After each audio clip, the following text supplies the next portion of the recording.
Oh man, I just had hello brothers and sisters across and people at YouTube. I just had a little dog chase me down the street. So funny, and you keep his distance, but at the same time, you just keep looking at me funny and keep following me. Yeah, it's funny things like that happen to you. I'm a bit confused by my problem at the moment. Like normally, a narcissist is obsessed with work, and when patterns change, like it's just uncommon for a narcissist. Like when they start unraveling, like sometimes they start lashing out at people. Their circles start getting smaller because people are not doing what they told them to do, and they only hang around people that will do what they're told, and then they'll reward them. They'll start bringing them food into work, little gifts here and there, maybe some chockies, so every time that person sees them, they think they're a nice person, but they're only doing it because they're getting something from them. Like maybe they're one of the gang stalkers / flying monkeys that give you the evil eye, and then they report back to head office or the main narcissist, so they keep getting rewarded. But then as soon as that person says, nah, we're going to stay away from that person, we've tried everything, and we've been doing this for months, and we're kind of bored with this whole game, and that's when the narcissist starts getting pissed off, and I'm a bit confused because they're not at work, and these people are obsessed with work. Like, they don't care about their children, but they care about work, and if they have to put their kid in a program, they'll do it just so they can be at work making money. And so I'm quite confused about this. And like even when they've got a new supply, they will just choose work over them, and maybe the new supply's paying for lots of things with his own money, but that will not stop the narcissist going to work. They just love money. They love hiding it. They love smelling it. They just love it. That's their god. And so the fact that the narcissist isn't at work at the moment must mean their jealousy and their envy is cracking through their mask of control, their mask of niceness, their falsehood. When they can't get what they want, they just get more hate-filled and more angry towards you, and people can see it, because at first they try to hide the fact they were jealous of you and hated you, and they mocked it up like concern, like, I'm just really concerned about this person, I love them, and they're doing the wrong things. This is how they kind of try to package it. But once their envy and their jealousy gets to a certain level, they can't hide it anymore, and people can just see, hey, this is just a jealous person that has it in for this person, and that'll send some of their gang stalkers away, like, oh, this is not what we signed up for, we thought you were abused, but clearly you're just you just hate this person for some reason. And the truth just comes out in that way. But the fact that they're not at work today says to me that they're having a lot of problems. They're having a lot of problems with their narcissistic injury that I've caused, and with the fact that people are not doing what they want them to. So they're starting to get really angry at those people, because a narcissist has no loyalty to anyone. They don't have any actual friends. Like, once you stop being their toy and doing what they tell you to do, they start getting you set, they start hating you, and conversations, like if you ever call a narcissist out on something, they'll say things like, I hate lies, I hate people who lie, I'm not a liar, how dare you? And they'll sort of speak like this, and then they'll come back to the person a bit later and say, look, I just hate liars, I'm not a liar, I think you're being unfair with me. Like, they'll calm down a bit, but Like, the whole point is they abuse someone and then they come back at them and try and love bomb them and try and be nice to them. So that person thinks, hey, this person really isn't a liar because they got so angry about it that they must be telling the truth. So this is how they try and get around people. But eventually people see through the patterns, because no matter how much they try and control people, they very much have the same patterns. And all you got to do is watch for them, and people figure it out. So it gets to the point when the narcissist is so angry, so jealous, and not getting their way, that they can't control their anger anymore. And then once these people see it fully, and they accept it, oh no, this person's like really is just an angry, selfish person, and we need to stay away from them. It starts affecting their job, because when you're working for a company that's got at least 60 people on site at a time, and you're pulling the wool over their eyes and acting like you're a nice person, and you might have worked there for years and you've got a bit of a respectable reputation because you're bringing food in for different people or little bits and pieces just to, keep them on your side. And then those people become your flying monkeys and tell other people that you're a nice person because you're bringing food in for them. It starts a whole chain reaction, and it works for them for a few years. But once one or two start seeing the truth, and they sort of do the exact same thing to the narcissist that they did to their victim, they start turning around going, oh, I don't think she's very nice actually, you should probably stay away from her.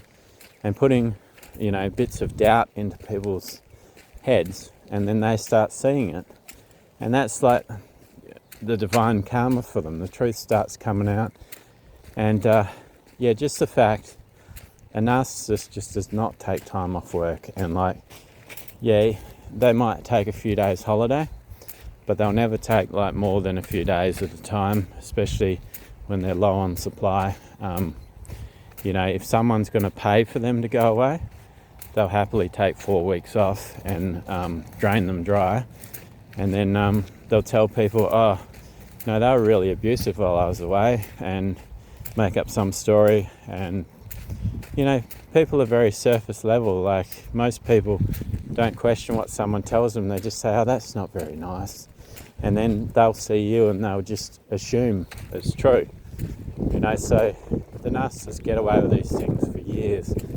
And they've got friends that are such surface level, they can't even connect the dots. Like, they might have been friends with this person for 12 years, and they're just finally starting to go, hey, well, wait a minute. Didn't you call that last person an idiot? Didn't you call that last person mentally unstable? And come to think about it, there was that dude before that you called an idiot and mentally unstable, and now you're calling this latest person all these things.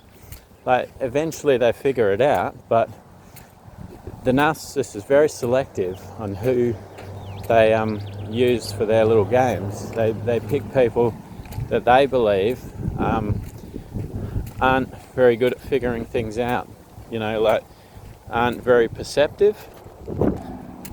But you don't have to do anything to them because they just dob themselves in. If they started bringing you food to work because you were being like a flying monkey and you were stalking someone for them and reporting back to home base, and then all of a sudden you get convicted, you start feeling guilt, going, hey, this person I've been stalking actually is always smiling and seems happy. I don't think he is the way you say he is. And next minute they stop bringing you food. They won't tell you why, and if you press them, they'll probably go, oh, sorry dear, I ran out of time. And behind your back they're bitching to these other flying monkeys that you're not a good person, you don't do a good job at your work, you're lazy, you're this and that, and cause problems for you as well. And a lot of the time people just turn up to work to actually work, so they don't really think too deeply about all the plots that people have going on in the background. So when a narcissist does this, then that person just basically gets alienated at work and maybe gets fired or demoted. And they might even just do this because they want a position at work, like it could just be a permanent role at a certain set of hours, and someone else has it. And they might say things like, oh, she's quite old and I think she has a mental problem, like she's getting dementia or something because she's forgetting things. They'll just say subtle things like that. And they might give a few examples that they've made up in their head. And without even questioning it, the other workers will be like, oh, really? Oh, okay. And then they'll be working with that person one night and they'll just start believing it because the thought's already been put in their head, and they're not thinking deep enough to really question the motives behind it, because nobody really, most people don't actually think there's someone that evil that's just actually going around and having it in for everyone. You just don't assume people are going to be like that. But there's a lot of wicked people in the world, but they're still the only wicked like in their selfishness, like they don't have motives against other people. So you might have a lot of people that are lazy at work, or they'll tell you, oh, I take a shit at work because I get paid for it. Now that's a wicked thing to do, because you're there to work, you're there to get paid, but you're taking the time to waste your employer's time because you're not happy there. Now that's a wicked thing to do, but it's like the Diet Coke of evil. It's only a small matter, right? It's nothing too bad. But there might be a lot of people like that at work that they're just unhappy in their job, so they become unproductive and lazy. That's still wickedness, but it's not that bad. And the thing is, so there might be some questionable moral people out there that the narcissist can easily bend to their will, because they're already doing a few little things here and there. So if she just delivers the story in the right way, it'll be received well. And take it from me, I thought this person was just a good, loving person that was good to their kid and all this stuff. And the red flags were everywhere. You see this person's kid was always crying and always antisocial, always had problems, always had drama, where every other kid was just playing. And it's at first you think, oh, maybe the kids are picking on him. But you're thinking, nah, there's nothing to pick on him for, It's just, he's getting this from the narcissist, because the narcissists are abusive and they end up abusing their kids, they end up abusing family. And we'll be at a party with these backwards walking giraffes, and they might be sitting 4 meters away from you, and they'll go in the kitchen and pretend they're helping out their friend, and at the same time they'll just be talking crap about you. They'll actually go up to people that have actually been physically abused, and they'll create a story about you that you're physically abusive, that you have anger management issues, that you're not the way you seem. You hide all this stuff in your closet, your skeleton closet, and you cheat on them, and all this stuff. And you think people would sort of question them when you think, well, they've been with this person for years. If it was that bad, why wouldn't you leave? Especially talking to people that actually have a background in being abused. You think that person could get through to them pretty easy. Especially they know how to cut people off because they've been through it. And this is where the narcissist messes up, because they pick these people because they're easily pliable, because it happened to them. But at the same time, for a person looking on the outside, it doesn't make sense. It's look, this person that you approached, if you were talking to them, they would have got you to leave this joker. You know what I mean? And dealing with a narcissist, so I'd be these parties really aren't for me because I'm a Christian.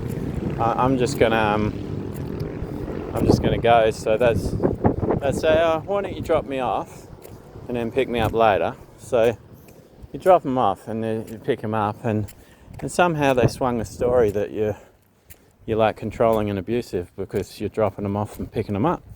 And it's like, that was never the case. It's just that, I figured, hey, it's give and take. I'm not going to the party. May as well drop you off, and you asked, so why not, But there's always a flip side to everything with them. Like, they spin everything so negatively. And, I've dealt with narcissists my whole life, and it gets to a point for me where I'm just like, these people just digging themselves their own hole. Like, they just want to keep speaking negative, and you actually walk away from feeling drained, feeling like you actually want to kill yourself, and not because you normally think these things, because the level of negativity over time, if you just keep being around these people, especially if you're an empath that feels like people's feelings, it starts to kill you inside. Like, you just, like, because they are death. They bring death with them. Like, it's in them, and that's why they're attracted to empaths, because they want to steal your light, because they feel so dead inside otherwise that the only way that they can actually get their story across and get people to believe them is because they steal your energy like a vampire, and they use that good energy to get the story across. Like, and sometimes, like, once the narcissist starts unraveling, they actually they lose all their energy. Like, they look like zombies. There's nothing left in them, and you don't even have to have proof when they get a new supply, because you can see a bit of difference. Like, you go, oh, they've had a bit of a top up, because they were looking like death the other week, and all of a sudden they got a little bit of energy.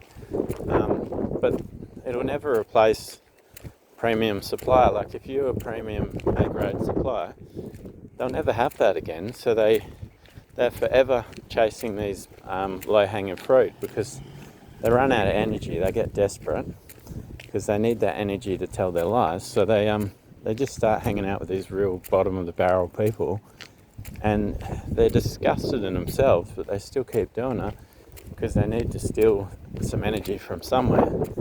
And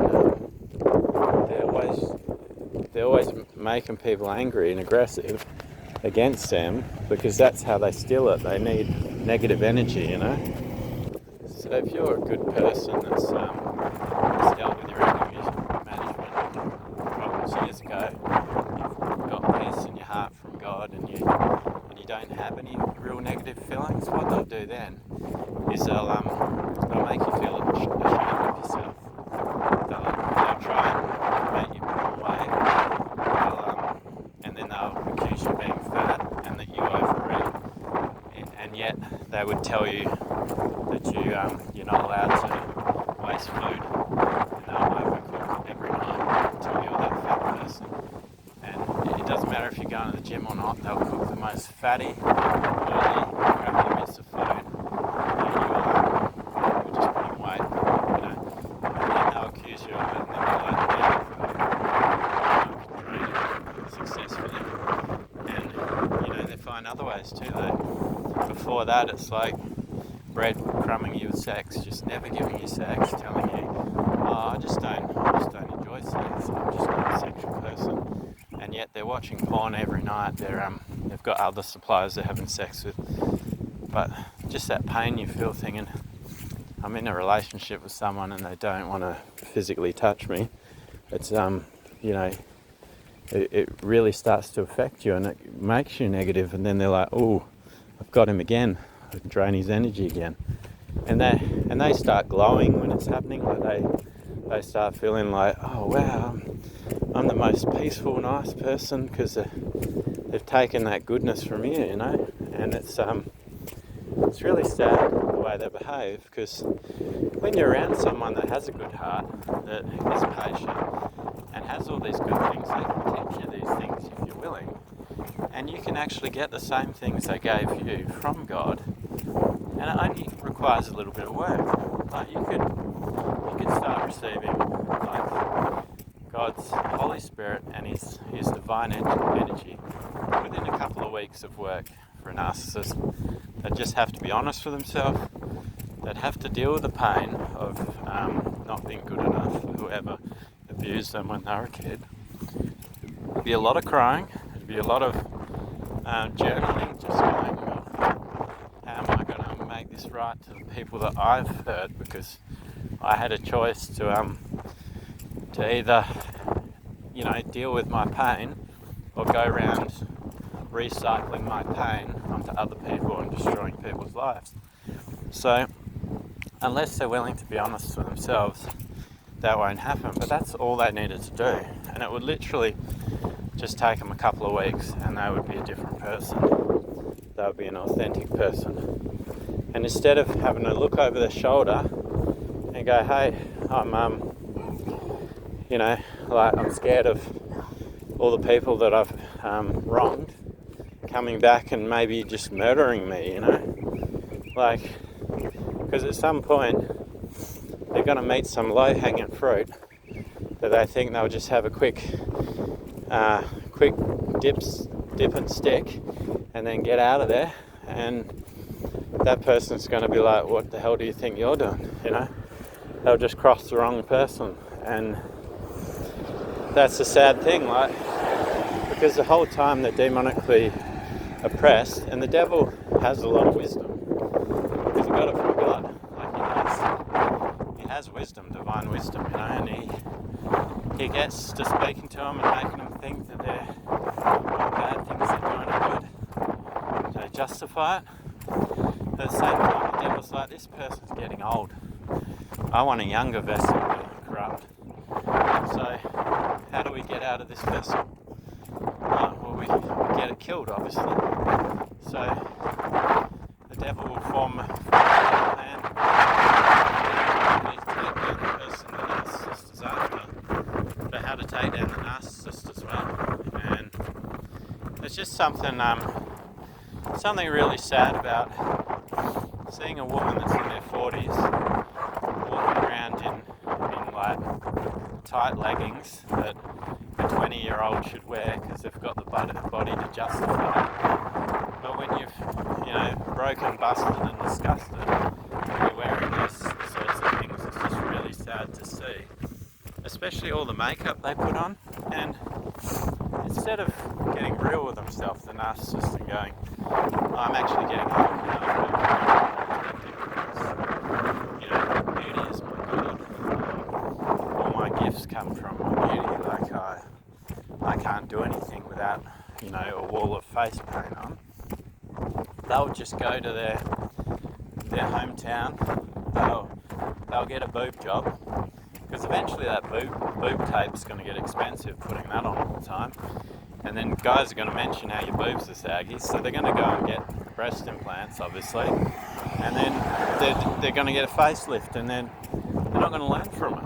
And the thing is, you're already old, so when you get the nip and tuck, and you're not getting it from someone really good at it, like someone from a movie star's plastic surgeon, you're not getting someone from that, because you just don't have the income. You're going to get it from some backwater person that says they're really good, and you're going to end up looking hideous. But they're never going to learn until they actually do it.